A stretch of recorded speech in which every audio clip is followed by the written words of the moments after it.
Bien le bonjour les copains, comment ça va aujourd'hui? Moi ça va impeccable. Après le premier épisode sur la gestion du chauffage avec mes modules 3 en 1, voici le deuxième épisode de la préparation de l'installation domotique de mon ami. En domotique, bien que tout soit programmé en fonction des habitudes de chacun, comme déjà dit précédemment, arrive un moment où on a forcément besoin d'interagir avec notre système domotique, que ce soit pour changer la couleur d'une ampoule ou modifier la température d'une pièce. Cette vidéo, ce sera donc l'interaction manuelle avec le système domotique grâce à des petits écrans tactiles que je vais installer dans les chambres.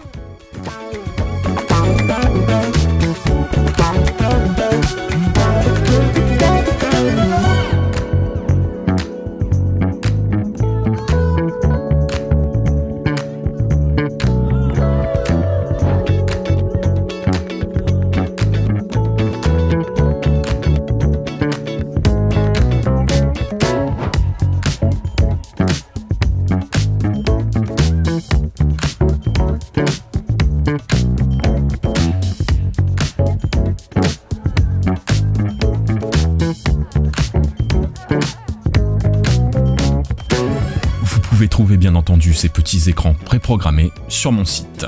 Il est compatible avec tous les systèmes domotiques, grâce à une communication via des requêtes HTTP. Comme pour ma part j'utilise énormément JDOM, j'ai donc complété mon plugin pour pouvoir programmer cet écran depuis le plugin JDOM. Allez, on voit ça ensemble, c'est parti. Pour commencer, il faut paramétrer l'écran et le connecter à son réseau Wi-Fi local, mais ça je l'ai déjà expliqué en plein de fois. Et vous trouverez la procédure à suivre en description de la vidéo. Une fois configuré, je me connecte à l'écran via mon navigateur internet, en utilisant l'adresse IP et le mot de passe paramétré. Sur l'index, je vois 4 tuiles qui correspondent aux 4 pages disponibles à l'écran. Une page d'accueil, les autres nommées lumière, température et paramètres. Nous pouvons déjà commander l'écran grâce à cette dernière. Comme c'est toute une galère à poster un plugin sur le store de JDOM, je le mets à disposition sur mon site. Il faut le télécharger, le décompresser et à l'aide de l'éditeur de fichiers, le copier dans le répertoire plugin. Vous pouvez sans problème l'éplucher, il n'y a rien de compromettant, uniquement des communications entre le module et JDOM, via des requêtes HTTP donc. Certaines données utiles sont stockées en mémoire flash de l'écran, mais celles-ci sont cryptées pour éviter tout problème. Maintenant que les fichiers sont copiés dans le répertoire plugin, je peux l'activer. Et je peux retrouver ce plugin dans Plugin, Protocole domotique, eBud Server Manager. Pour ma part, j'ai déjà 2 lampes RGB qui sont paramétrées, je les retrouve donc dans mes équipements. Passons maintenant à la programmation de l'écran. Donc tout en haut dans Gestion, programmer un écran ESP32. Je saisis l'adresse IP du module et le mot de passe, et je teste la communication. Pour commencer, je vais rajouter la date et l'heure sur l'écran d'accueil. Puis, je vais rajouter des informations qui m'intéressent, comme la température, la pression atmosphérique, etc. Je pourrais très bien ajouter un bouton basculant, mais je décide de ne pas le faire pour l'exemple. Sur la page des températures, je vais ajouter un curseur arrondi qui me servira à gérer la température du chauffage. Puis dans Lumière, je vais ajouter un bouton basculant, tout simplement pour allumer une lumière.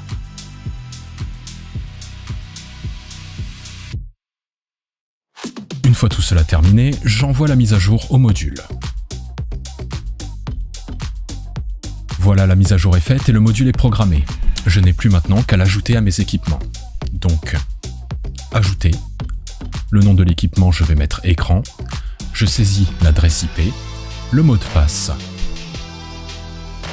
Et je sauvegarde. Voilà, la programmation est bientôt terminée. Je peux déjà retrouver la tuile de l'écran dans ma maison. Sur la page lumière, je retrouve donc mon bouton basculant. Température, je retrouve ma consigne. Et sur la page d'accueil, les informations paramétrées. Je vais maintenant lier ces informations à d'autres commandes existantes dans JDOM. Je vais dans les paramètres de l'écran et l'onglet Commandes. Dans la colonne Paramètres, envoyer vers et recevoir de, ce sont des informations de liaison entre le module et les autres équipements de JDOM. Pour les informations de température, de luminosité et de pression, je vais donc utiliser les informations d'un module Zigbee fait maison. Pour ce qui est du bouton basculant, je vais utiliser les informations d'une lampe RGB. Et pour la consigne sur la page de température, je vais choisir donc mon module de test de chauffage et sélectionner la consigne.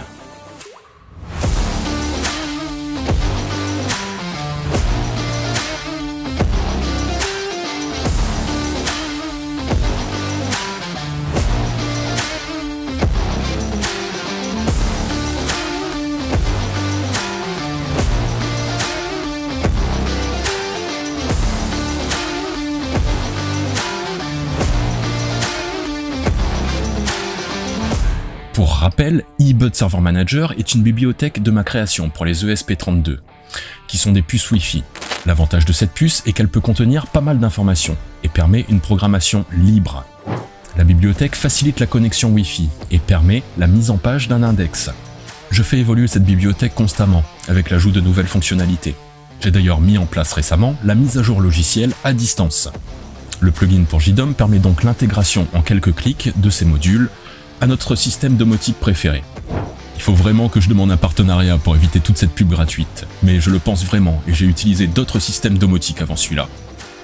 Pour en revenir d'ailleurs à eBud Server Manager, voici ce que j'ai réalisé pour Halloween avec 6 rubans LED, 2 capteurs de mouvement, une machine à fumer, le tout domotisé grâce à JDOM.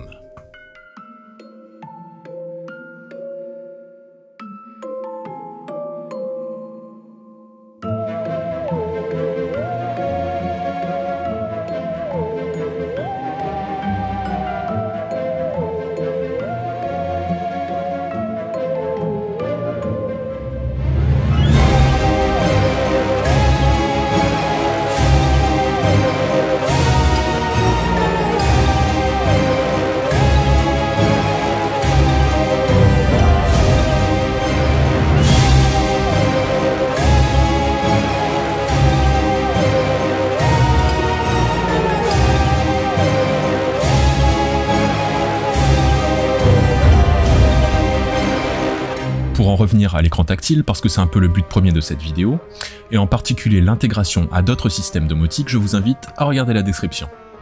De plus, j'ai actuellement en conception des petits shields, des petites cartes électroniques qui seront couplées à cet écran. Ces cartes permettront une alimentation directe au secteur et auront, normalement, un relais pour une sortie directe 230 volts jusqu'à 1000 watts. Le shield aura 3 autres ports pour des capteurs ou des LED. Mais ça, ce sera pour plus tard, une prochaine mise à jour logicielle. Voilà les copains, la vidéo est terminée, j'espère qu'elle vous a plu. J'attends vos critiques, qu'elles soient bonnes ou mauvaises. En attendant la prochaine, si celle-ci vous a plu, n'hésitez pas à lâcher un pouce, c'est toujours motivant. Moi je vous dis à tout bientôt, bye bye.